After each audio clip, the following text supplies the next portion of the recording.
Nos 66 livros da Bíblia, que são os ensinamentos de Deus, podemos aprender a história da igreja primitiva. Naqueles dias, realmente, houve muitas tribulações, sofrimentos e perseguições.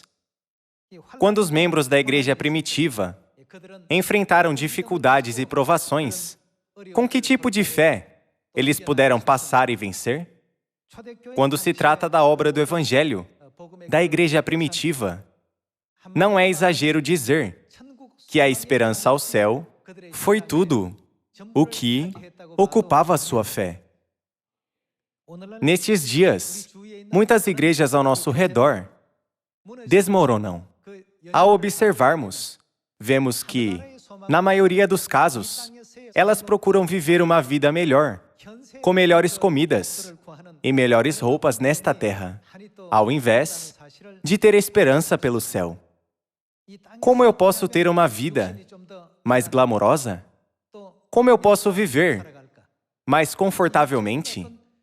Comparando sua vida com as vidas dos outros, pelo ponto de vista físico, sua esperança pelo céu desaparece. Esses desejos mundanos não devem ter efeito em Sião. Em cada momento, nós devemos colocar nossa esperança e objetivo no céu, ao invés de colocar nesta terra. Assim, desta vez, vamos estudar a Palavra de Deus, com um sermão intitulado A Vida Momentânea e a Vida para a Eternidade. Os apóstolos da igreja primitiva foram perseguidos e encontraram muitas dificuldades.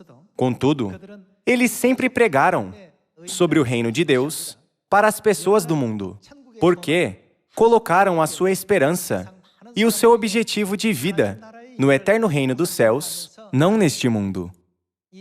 Ainda que tenhamos dificuldades na terra, não há dor no céu. Ainda que tenhamos alguns problemas financeiros na terra, se nós formos ao reino dos céus, no mundo onde não haverá pranto nem dor, teremos alegria eterna, que Deus nos está preparando lá. Os apóstolos entregaram tal esperança a todo o povo. Nossa vida nesta terra é um processo necessário que precisamos passar. Mas, já que eles colocaram o propósito da sua fé no céu, eles pensavam só no céu, dizendo: o Senhor disse que comeríamos e beberíamos à sua mesa, no seu reino, e sentaríamos em tronos para governar as 12 tribos de Israel. Quando teremos tal glória? Tendo tal esperança, eles suportaram toda a perseguição e opressão. Nós também não devemos abrir nossos olhos para a vida mundana. Nós não devemos considerar a terra como tudo, mas abrir os nossos olhos amplamente para o reino dos céus. Saibamos pensar todo o tempo: de qual maneira devo viver uma vida para o reino dos céus? Vejamos a história da igreja primitiva através dos ensinamentos da Bíblia. Vejamos juntos a segunda epístola aos Coríntios, capítulo 11, versículo 22. São hebreus? Também eu. São israelitas? Também eu. São da descendência de Abraão? Também eu. São ministros de Cristo? Falo como fora de mim. Eu ainda mais. Em trabalhos, muito mais em prisões, em açoites, sem medida, em perigos de morte, muitas vezes. 5 vezes recebi dos judeus, uma quarentena de açoites menos um. Fui 3 vezes fustigado com varas, 1 vez apedrejado. Em naufrágio 3 vezes, 1 noite e 1 dia, passei na voragem do mar, em jornadas muitas vezes, em perigos de rios, em perigos de salteadores, em perigos entre patrícios, em perigos entre gentios, em perigos na cidade, em perigos no deserto, em perigos no mar, em perigos entre falsos irmãos, em trabalhos e fadigas, em vigílias muitas vezes, em fome e sede, em jejuns muitas vezes, em frio e nudez.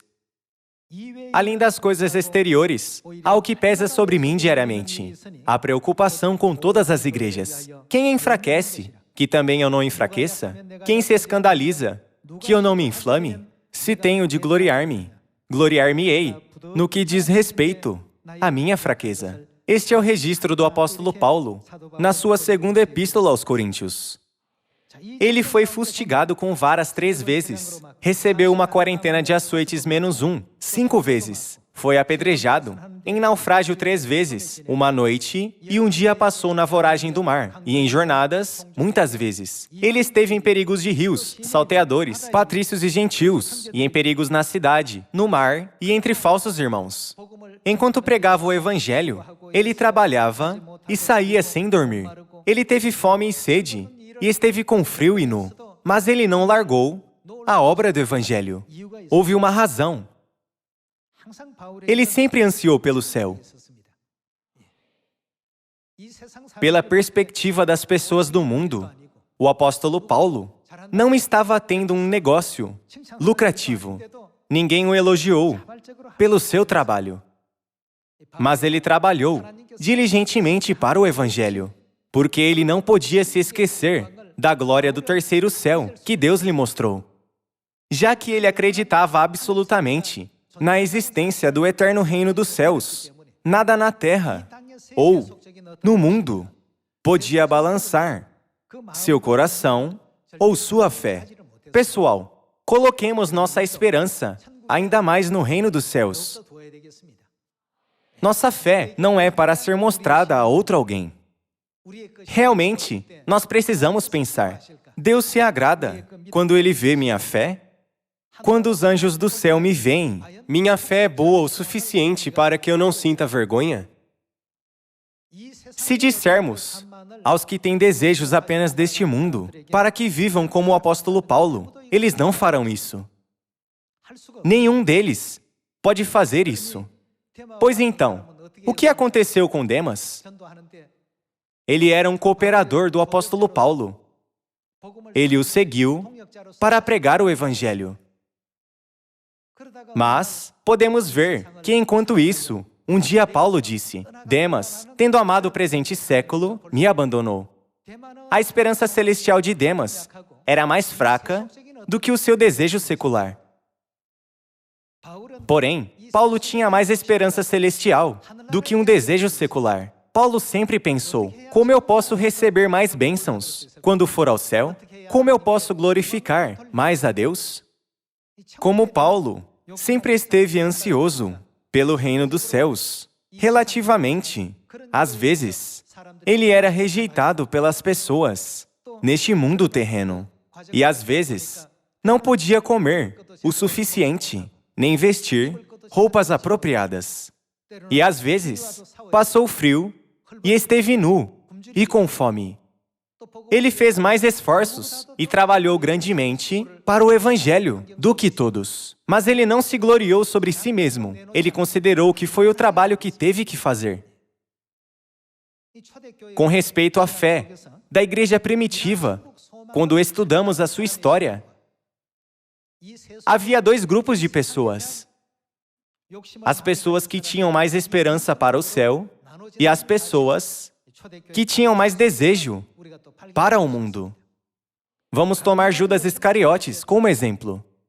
Ele já tinha ouvido bastantes profecias sobre Cristo e as conhecia. Enquanto ele acompanhava Jesus e via suas obras, Jesus alimentou 5.000 pessoas com 5 pães e 2 peixes, e encheu até mesmo 12 cestos com sobras. Jesus realmente realizou muitos milagres em cada uma de suas obras. Por isso, no início, Judas seguiu Jesus pensando: Jesus é o Messias, o Salvador. Ele veio a esta terra para resgatar os judeus da opressão dos romanos. Mas o que Jesus realmente fazia era pregar o evangelho do reino de Deus, indo a todo lugar. Seu trabalho era diferente do que Judas Iscariotes esperava. Judas esperava pelo Messias, com um ponto de vista mundano, mas Jesus veio para pregar o evangelho. Jesus veio ao mundo para abrir os olhos espirituais de todos os seres humanos, para que pudessem ter esperança pelo mundo espiritual. Enquanto Judas seguia Jesus, contrariando suas expectativas, ele não presenciou uma cena onde Jesus repelia os romanos.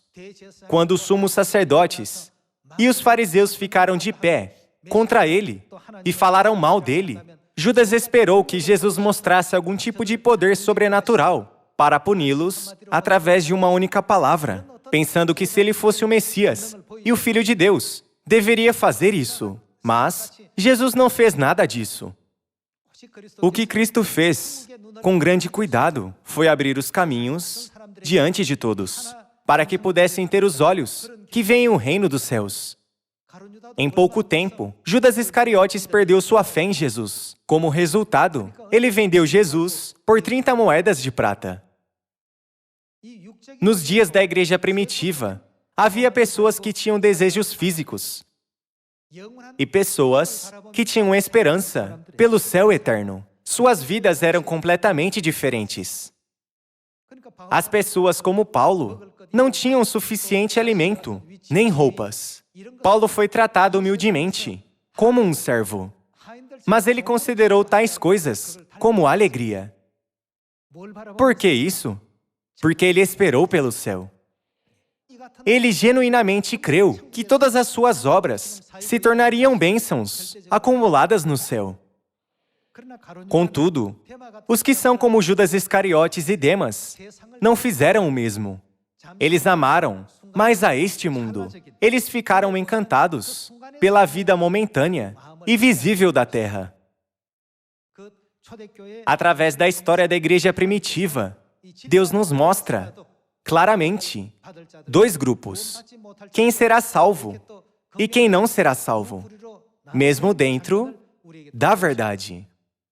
A maioria dos membros da igreja primitiva era, às vezes, comida pelos leões nos anfiteatros romanos. Às vezes, todo o corpo deles era esfregado com óleo, amarrado à estaca e queimado como velas humanas. Embora em tais momentos dolorosos, eles cantaram hinos com esperança pelo céu, sem vacilar. No filme Quo Vadis, vocês podem ver como o imperador Nero criou o terror e empurrou os cristãos nos anfiteatros para serem devorados por leões. Para os que viveram apenas para o mundo, tais momentos foram aterrorizantes. Mas os santos viveram apenas para o céu.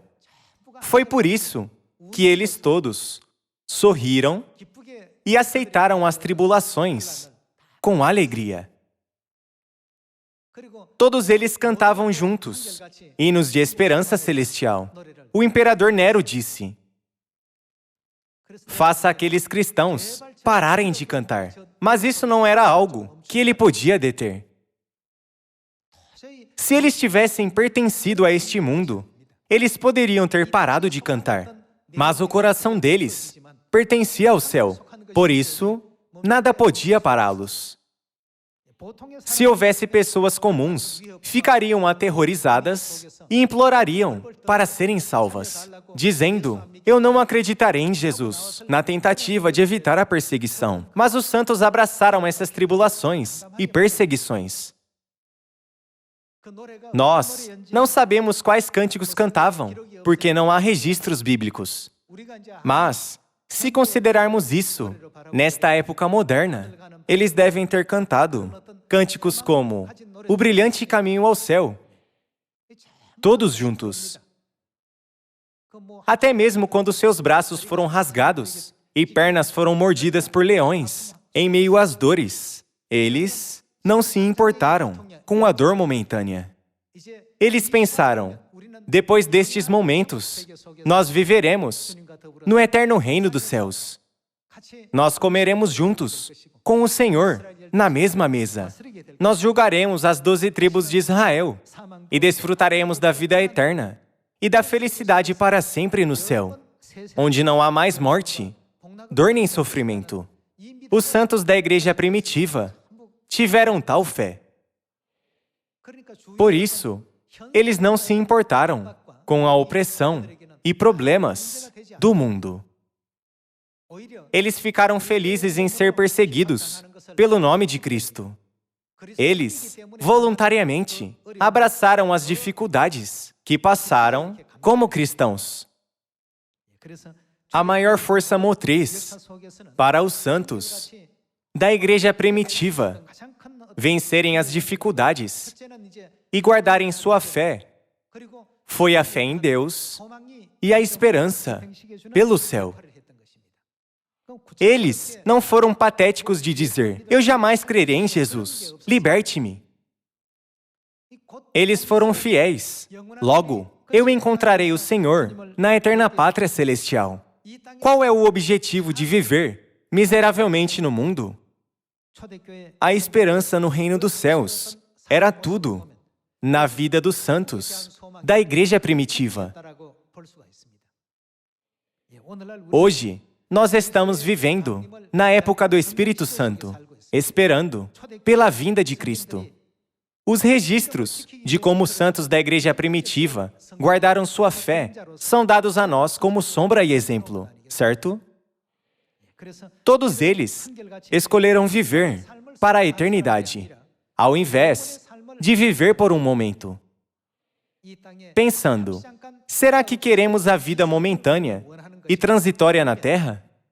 Ou queremos a vida que durará para sempre, no eterno céu? Precisamos esclarecer nossa atitude e ação a partir deste momento. Se estamos determinados a viver pelo céu, devemos saber trabalhar para o céu, como aqueles dignos do céu, e pensar sobre o céu. Devemos levar uma vida de fazermos esforços para armazenar nossas bênçãos no céu. E se nossa vida está metade no mundo e metade no céu? E se nossa vida não é quente, nem fria, e sim morna? O que o livro de Apocalipse diz sobre isso? Deus disse: eu estou prestes a vomitar-te da minha boca. Deus não quer tal fé. Por isso, os membros da família de Sião, nos tempos da igreja primitiva, viveram para a vida eterna e não para a vida momentânea na terra. Vejamos isso na segunda epístola aos Coríntios, capítulo 4. Vamos abrir a segunda epístola aos Coríntios, capítulo 4, versículo 16.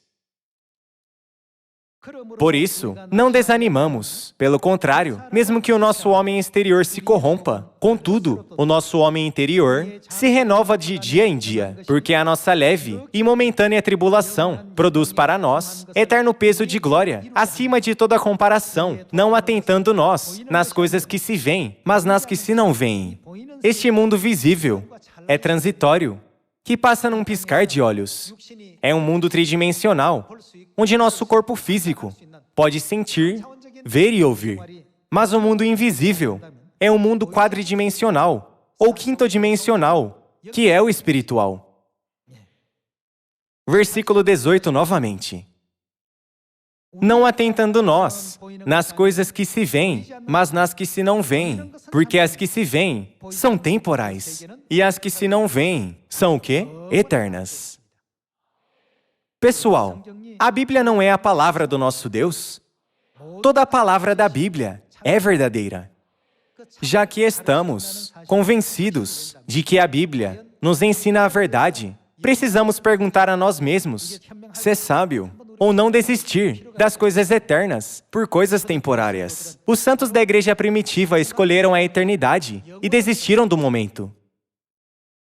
O imperador Nero imaginou que se ele oprimisse os cristãos com sua autoridade e poder, estes se submeteriam a ele.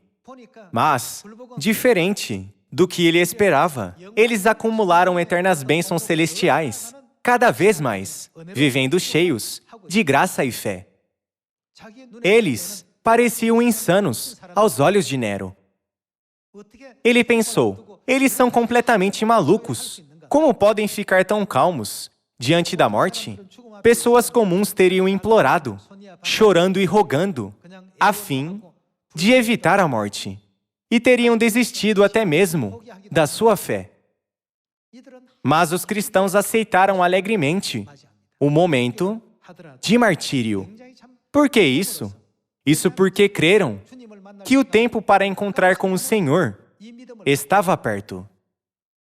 Eles escolheram a eternidade e não o momento, certo? Na vida de fé da nossa igreja primitiva de Deus, eles viveram para a eternidade, em vez de viverem para o momento. Este foi um dos seus ensinamentos mais importantes. Pessoal, quando tivermos este tipo de fé, poderemos ir ao céu, como Paulo e Pedro. Vocês não acham? Ainda que as pessoas os instassem, esqueçam-se dos ensinamentos de Deus e vivam para a sua vida física. Eles creram que esse tipo de vida era inútil. Eles responderam: as coisas celestiais são maiores e mais preciosas e importantes. Como nós podemos rejeitar a glória celestial por coisas terrenas indignas? Eles se comportaram dessa maneira, não para ir contra eles, e sim para fazer a vontade de Deus. Contudo, eles devem ter parecido como rebeldes aos olhos dos opressores e perseguidores. Os santos da igreja primitiva não eram rebeldes, nem violentos. Eles apenas queriam escolher uma vida para a eternidade, seguindo a vontade de Deus. Devido a isso, eles não podiam aceitar o que este mundo pedia que fizessem. Por esta razão, chegaram a dizer: julgai se é justo diante de Deus, ouvir-vos antes, a vós outros, do que a Deus. Não podemos desistir da eternidade por causa da vida momentânea. Todos eles morreram com um imenso sorriso em seu rosto, mantendo tal fé. Isso enlouqueceu Nero. Como eles podem responder de tal maneira? Tanto esta pessoa, quanto aquela pessoa, e até mesmo olhando para as faces dos cristãos mortos. Nero viu que todos eles foram brilhantes e cheios de esperança.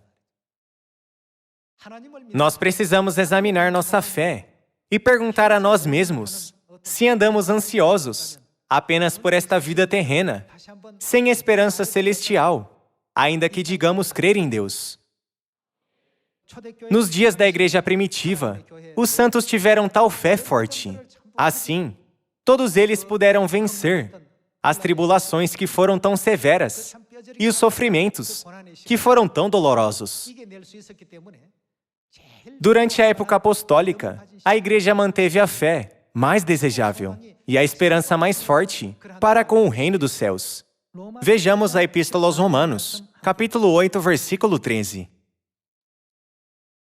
Porque, se viverdes segundo a carne, caminhais para a morte. Mas se pelo Espírito mortificardes os feitos do corpo, certamente vivereis. Pois todos os que são guiados pelo Espírito de Deus são filhos de Deus. Porque não recebestes o espírito de escravidão, para viverdes outra vez, atemorizados. Mas recebestes o espírito de adoção, baseados no qual clamamos: Abba, Pai. O próprio Espírito testifica com o nosso espírito que somos filhos de Deus. Ora, se somos filhos, somos também herdeiros, herdeiros de Deus e co-herdeiros com Cristo.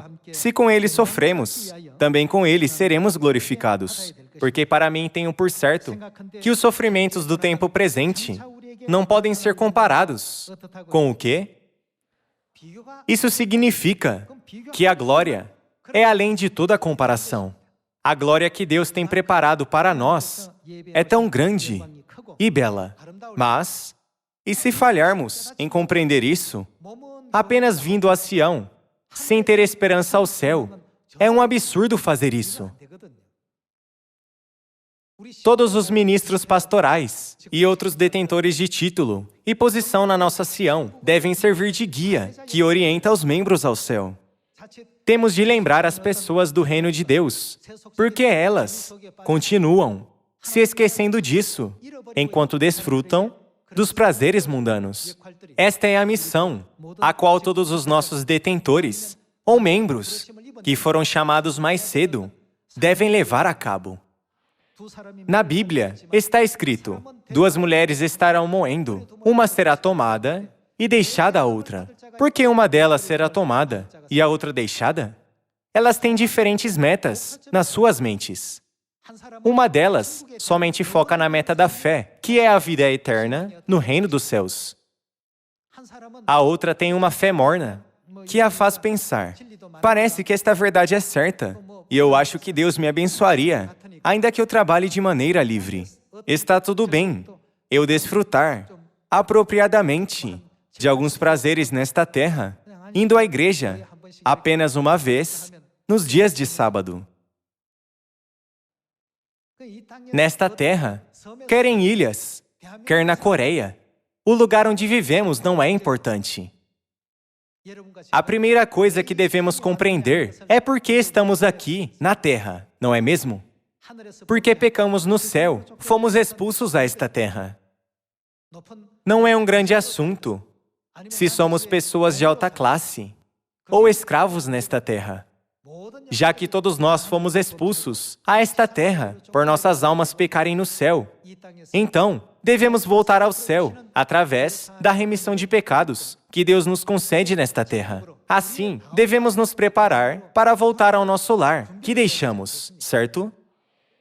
Devemos fazer do céu o nosso destino. Mas, e se fizermos como os israelitas, em sua jornada de 40 anos no deserto? Depois de os israelitas saírem do Egito, eles começaram a jornada para a terra prometida, Canaã. Mas no caminho, enfrentando desafios, muitos deles disseram: não será melhor acamparmos e vivermos aqui? Realmente precisamos ir até Canaã? O que aconteceu com eles no final, segundo o seu desejo? Não podendo entrar na terra de Canaã, todos eles foram destruídos no deserto. Pessoal, Deus nos mostrou essa história como uma sombra, certo? Não se esqueçam da esperança pelo céu. Satanás sempre tenta nos fazer aprender as coisas desta terra. Por isso, o que a Epístola aos Romanos, capítulo 12, diz? Não devemos nos conformar com este século, com coisas seculares. Vejamos um pouco disso. Epístola de Paulo aos Romanos, capítulo 12, versículo 2. E não vos conformeis com este século, mas transformai-vos pela renovação da vossa mente, para que experimenteis qual seja a boa, agradável e perfeita vontade de Deus. Através de vários meios de comunicação, Satanás continua a corromper as mentes das pessoas para que não procedam em direção ao céu. Pessoal, quão preciosa e valiosa é a salvação que Deus nos permite. Quando entrarmos em Canaã, Deus nos abençoará por tudo, o que superamos com perseverança, assim como Ele nos prometeu. Todos os feixes das promessas de Deus serão desatados. Contudo, os israelitas ficaram impacientes no caminho e disseram: isso é entediante, nós estamos fatigados, não vamos para Canaã, vamos ficar aqui. Que tal vivermos aqui, no lugar onde Deus os destinou estar? Bênçãos infinitas os esperavam. Contudo, havia os que instigavam os israelitas a se desviarem no meio do caminho. Enfim, estes instigadores foram destruídos, e os que foram instigados por eles também, junto com eles. O que aconteceu com os israelitas por 40 anos no deserto é uma sombra que nos mostra quais obstáculos nós encontraremos no nosso caminho ao céu, não é?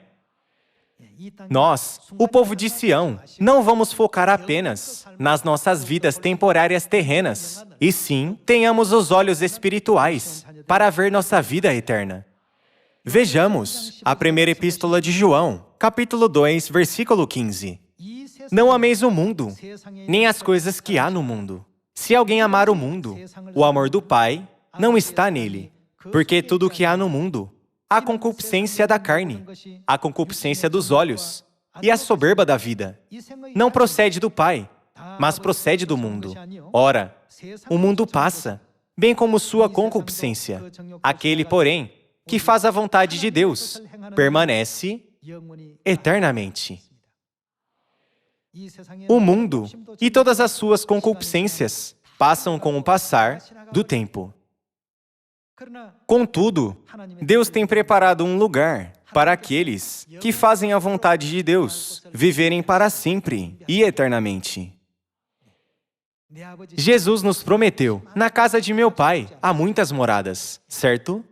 Ele também prometeu que comeremos à sua mesa e julgaremos as 12 tribos de Israel, certo?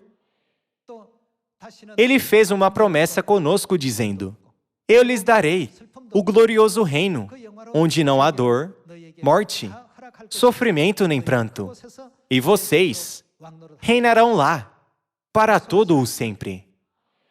Nós devemos crer nessa promessa e percorrer em direção ao que Deus nos prometeu. É certo, para nós gastarmos 90% do nosso tempo fazendo coisas mundanas e apenas 5 ou 10% do nosso tempo fazendo as coisas espirituais? Certamente não. Nosso aspecto que temos agora nesta terra não é o que tivemos originalmente, não é? Nós éramos anjos no céu. Devemos restaurar nosso estado angélico. Quando formos restaurados, receberemos a coroa da vida eterna, que uma vez perdemos, e recuperaremos nossa posição e condição original, como filhos e filhas de Deus, no reino dos céus. O tempo em que Deus nos dará toda essa glória está se aproximando. Assim, nós não devemos prestar atenção às coisas mundanas. Por isso, a Bíblia diz que este mundo e todos os seus desejos desaparecerão um dia como uma bolha. Mas os que fazem a vontade de Deus viverão para sempre. Vamos ser os que escolhem a eternidade e vamos encontrar nossos irmãos e irmãs rapidamente, sem nos esquecer do nosso lar espiritual, o mundo eterno. Está se aproximando o tempo em que voltaremos ao nosso lar espiritual, onde desfrutaremos da vida eterna com o Pai e a Mãe celestiais. Está escrito na primeira epístola de Paulo aos Coríntios, que é inimaginável o que Deus nos tem preparado, certo? Nossa vida no céu está além da nossa compreensão deste mundo tridimensional.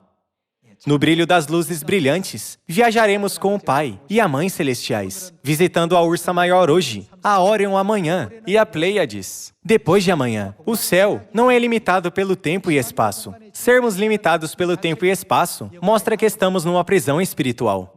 Há restrições nas atividades, na prisão. Estamos vivendo em um mundo tridimensional, onde estamos limitados pelo tempo e espaço.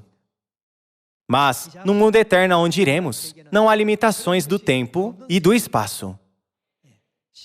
Já que não estaremos restritos pelo tempo, nunca envelheceremos. Não há envelhecimento no céu. No reino dos céus, jamais sofreremos pelo medo da morte, nem pelas doenças. Deus nos libertará de todas as circunstâncias difíceis que nos deixam tristes e perturbados. Os santos da igreja primitiva trabalharam duro para o Evangelho, esperando pelo eterno mundo, onde Deus cria uma nova alegria e prazer todos os dias. Tendo o mesmo espírito de fé, sejamos belos, irmãos e irmãs, que seguem graciosamente o belo caminho que eles percorreram, esperando pelo dia em que este Evangelho será pregado até os confins da terra. Nos lembremos do descanso e paz que desfrutaremos para sempre no reino dos céus. Tenhamos fé suficiente para fazermos isso. Muito obrigado.